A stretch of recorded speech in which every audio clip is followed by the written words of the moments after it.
Biz Bodrum Muğladагы мунжулардамыз, түрктердин тойларында.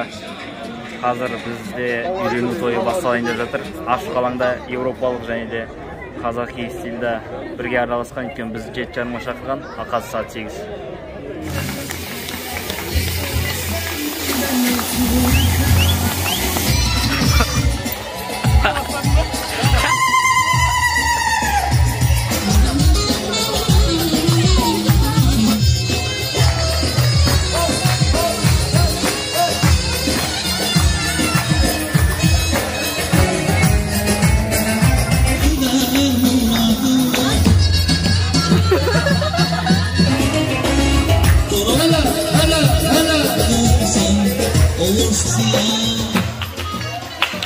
Efendim çok teşekkür ederim.